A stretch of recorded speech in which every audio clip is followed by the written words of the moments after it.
Movies don't always age super well. When they do, they become timeless and classics, but when they don't just get lost to time. Instead, they are criticized and oftentimes made fun of. And there are a variety of different reasons that can cause a movie to not age well. From outdated CGI and visual effects, to the content of the film, to the actors involved being controversial after a film releases. And in this video, we want to go over films that not only haven't aged well, but have aged the worst in certain categories. We have a lot to talk about, so let's dive into it.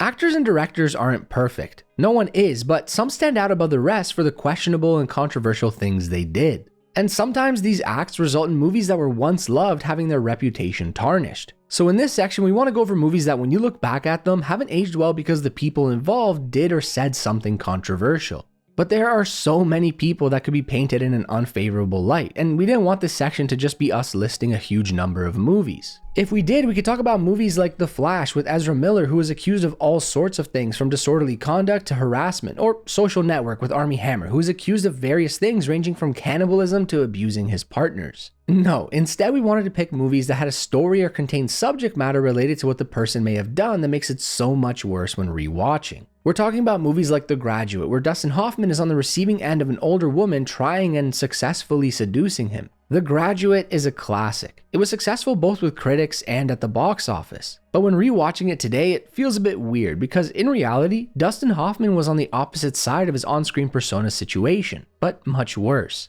Dustin Hoffman has been accused of harassing and SAing several women throughout his career, most notable of which was Anna Graham Hunter, who was a production assistant on Death of a Salesman in 1985. She was only 17 at the time, while Hoffman was already in his late 40s. Another movie that falls into this category perfectly is The Searchers, starring John Wayne as a Civil War vet who is looking for his abducted niece. The film released in 1956 at the tail end of the golden age of the Western and did fairly well with the critics. Roger Ebert even said that Ethan Edwards, the character played by John Wayne, is one of the most compelling characters Ford and Wayne ever created. The film has even been regarded as one of the greatest films of all time by a few sources. So why has it aged poorly, you may ask? Well, it has to do with the film's portrayal of Native Americans and the racism they faced. John Wayne's character holds prejudiced views towards Native Americans, and the film even depicts instances where the character is violent and hostile towards them. When reading about the film, there's a lot of debate and discussion about the depth of Wayne's character and the reason for his hostility, but it's made so much worse considering throughout his life, John Wayne has made many racist statements publicly that paint him in the light of someone who was prejudiced towards Native Americans. He referred to them as selfish for trying to keep the land to themselves when there were other people who needed the land. John Wayne is and will continue to be a Hollywood legend, but when rewatching The Searchers after knowing about his statements, you can't help but feel this movie aged poorly. Or maybe it's just because his on-screen persona feels a bit too real. On a similar note, another movie that comes to mind is 2004's The Passion of the Christ, directed by Mel Gibson. This movie released to its fair share of controversy right off the bat. It was extremely graphic in portraying Jesus' crucifixion. Many questioned its historical accuracy, and it was accused of anti-Semitism for its portrayal of Jewish people. There are so many debates about this film, and I'm sure there's going to be more in this video's comment section. This film clearly had a lot going against it out the gate, but nonetheless, it was an important and moving film for many Christians around the world.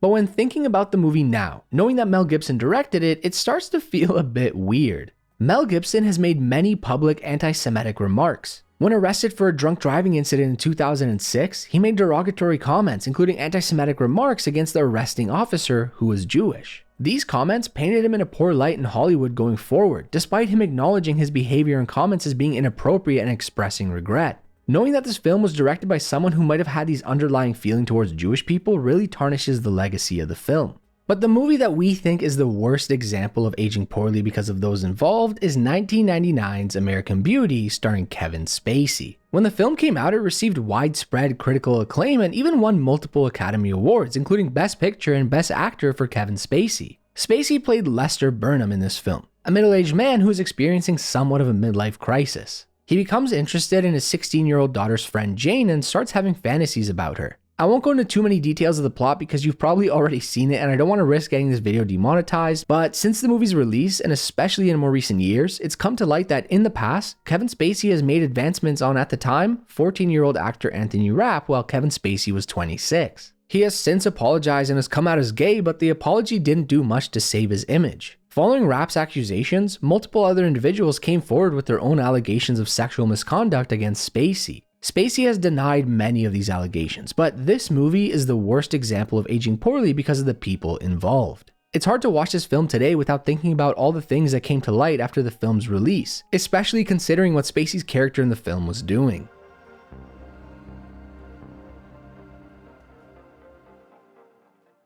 Movies can also age poorly because their content might no longer be something that resonates with us today. It can be because of their message or even because of their overall plot. And one of the first films that comes to mind for this category is 2009's The Blind Side. The film hasn't aged well largely due to its problematic portrayal of race. Even though it was celebrated when it first released as an uplifting true story, it relies heavily on the white savior trope. The story focuses more on the wealthy white family that took Michael Orr, a young black man, in rather than Michael's own strength and will. It diminished Michael's role in his own success and propelled some outdated stereotypes. On top of all of that, Michael Orr himself has criticized the film and even filed a lawsuit against the Tuohy family, which raised some concerns about the authenticity of the story itself and shined a light on how the Tuohy family profited off the story with unfair compensation going towards Michael. In today's more socially conscious climate, The Blind Side is less of an inspiring tale and more reflects outdated attitudes that don't resonate as they once did. But another film that aged poorly is 2001's Shallow Hal. Why, you may ask? Well, the film's entire premise is that the main character, who is played by Jack Black, is a very shallow man who is regularly rejected by quote-unquote pretty women. In the film, he gets hypnotized into seeing people's inner beauty, which results in him falling in love with a plus-size woman who looks much skinnier than she is. The 2000s were filled with comedies full of fat jokes, and Shallow Hal was no exception. It was one of the main premises of the film. But in today's society, there's been a big shift away from that type of humor, and the film probably couldn't have been made today. It received its fair share of criticism in the 2000s, but back then, that kind of backlash wasn't taken as seriously as it is today. But we here at FilmStack think the movie that aged the worst because of its content is 1984's Revenge of the Nerds. This film is a comedy about a group of nerds rising up against a jock fraternity. The movie did fairly well at the box office, earning over $60 million on an $8 million budget. It's a cult classic that even received 3 sequels. When the movie first came out, it was admired for giving nerds a platform and making them feel seen. But when looking back at it now, it's definitely a movie that couldn't be made today.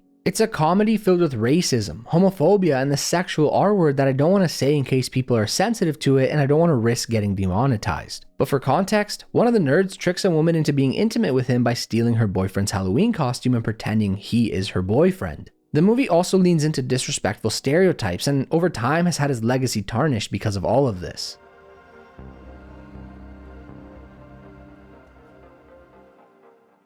And then there are movies that cast actors in roles they had no right playing, where they often leaned into offensive stereotypes and even took them over the top at times. Don't get me wrong, there are plenty of movies that have us questioning why certain actors got cast in a role. But in this section, I want to talk about the ones that are over the top and unbelievable in today's standards. I'm talking about movies like 1956's The Conqueror. It's an epic drama starring John Wayne as Genghis Khan. Literally one of the most American actors to ever appear on the silver screen, playing the Mongol conqueror. He was even made up to look more like what Genghis Khan was believed to look like, even though it's still clearly John Wayne. But at least he made zero attempt to sound more like someone from that region of the world. He spoke with his normal voice and American accent during the movie. The film released to very poor critical reception, with people already criticizing it for its casting choices, but in today's climate, the movie has aged worse than milk. Or a film like 2013's The Lone Ranger, where Johnny Depp plays Tonto, a character who is supposed to be Comanche or Native American. As you may already be guessing where this is going, Johnny Depp is not Native American. In the original Lone Ranger television series, Tonto was played by Jay Silverheels, who was an Indigenous Canadian. When the 2013 film adaptation of The Lone Ranger released, there was a decent amount of controversy regarding the casting choices for the film. Johnny Depp has stated that he believes he has Native American ancestry, possibly from a great-grandmother, but there has been no documentation found to prove this. But the movie that we think aged the worst because of this reason was 1961's Breakfast at Tiffany's. The movie in general is pretty good and a classic, even scooping up some Oscar wins and nominations. But the character of Mr. Yunioshi, played by Mickey Rooney, leaned heavily into offensive Asian stereotypes. Mickey Rooney wore makeup and a prosthetic mouthpiece to look like a caricature of someone who is Japanese. He also spoke in an accent that can be described as pretty exaggerated. And that's not all. It gets so much worse when you realize that the character was kind of pointless in the film. It was a character that was meant to add a little bit more drama to Holly's living situation, played by Audrey Hepburn. Mr. Yunioshi was a character that was supposed to add some comedy to the film, and even though it may have done that back then, when rewatching the movie today, you can't help but cringe. Any character could have done the same to the plot without being as offensive.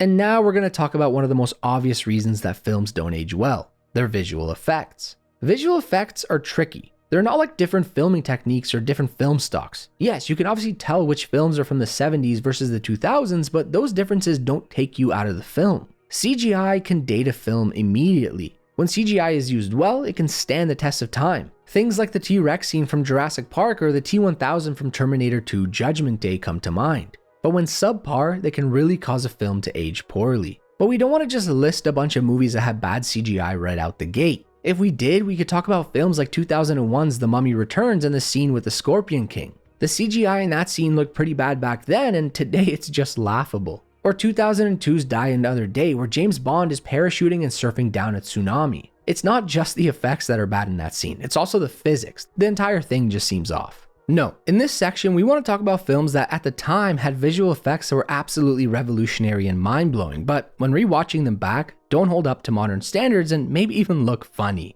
Movies like Matrix Reloaded. When the film first released, it was praised for its visual effects. To achieve the Wachowskis' vision for the film, ESC Entertainment, the company behind the visual effects of the film, had to create new technologies. It's actually pretty cool when reading about it. They created something called virtual cinematography, where they could just view things through virtual cameras, which allowed them to avoid the restrictions of real cameras. But today, the film, and specifically one scene, don't hold up. It's the scene where Neo fights all the Agent Smith clones. It starts off pretty strong in my opinion, but as it grows in scale, it also grows in how bad the CGI is. There are moments where Neo doesn't even look like Keanu Reeves, and the CGI starts to look worse than some PS2 cutscenes I've seen.